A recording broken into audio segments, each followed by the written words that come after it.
Les problèmes de comportement, les amis. Nous avons plusieurs problèmes de comportement chez les chiens. On a l'agressivité, on a la destruction, on a l'hyperattachement. Bon, on a plusieurs problèmes de comportement. Mais il existe un problème hyper compliqué à changer qui va nous demander beaucoup de travail. C'est-à-dire la peur. Si tu as un chien, un petit chiot peureux, je te donne un petit conseil afin de commencer à travailler par rapport à ça, parce que c'est une chose qu'on ne doit pas laisser pour après. Ça, il faut travailler impérativement. Dès que tu vois que, je sais pas, il n'est pas sûr de lui, tu dois t'appliquer et travailler avec lui. Alors, et justement pour les balades, il y a quelque chose qu'il ne faut jamais utiliser, et c'est justement l'arnais et les rouleaux. Parce que si nous avons un chiot comme ça, il a besoin de se sentir protégé, attaché à la référence émotionnelle. Et si on utilise un outil comme ça, malheureusement, on ne pourra pas le faire. Mais il y a un problème.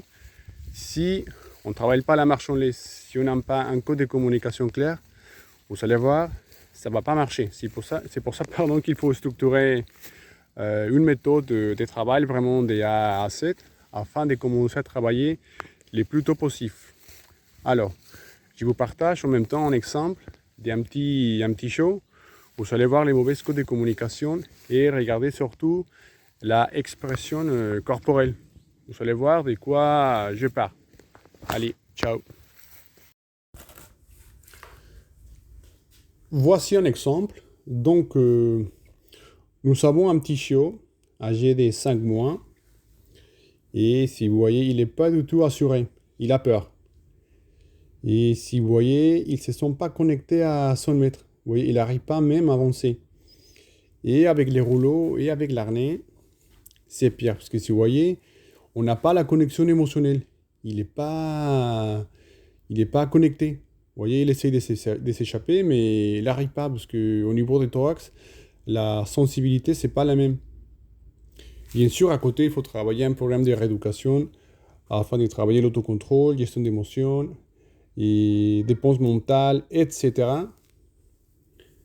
Mais on ne doit pas lâcher, parce que si on lâche, après, malheureusement, c'est un problème qui va rester vraiment fixé dans sa tête. Et voici l'évolution après plusieurs séances, avec beaucoup d'engagement de ses propriétaires. Donc, si vous voyez la laisse, ça fait vraiment la différence. Mais il faut quand même travailler. On ne doit pas les lâcher, on ne doit pas les laisser comme ça, parce que sinon, malheureusement, ça va rester bien fixé dans sa tête. Et bien sûr, il faut travailler petit à petit. Suivi de laisse, exploration, comme on a parlé, autocontrôle, gestion d'émotions, etc.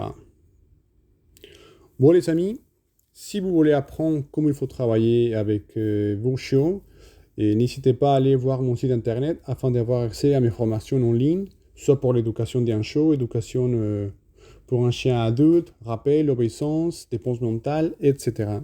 Allez, ciao!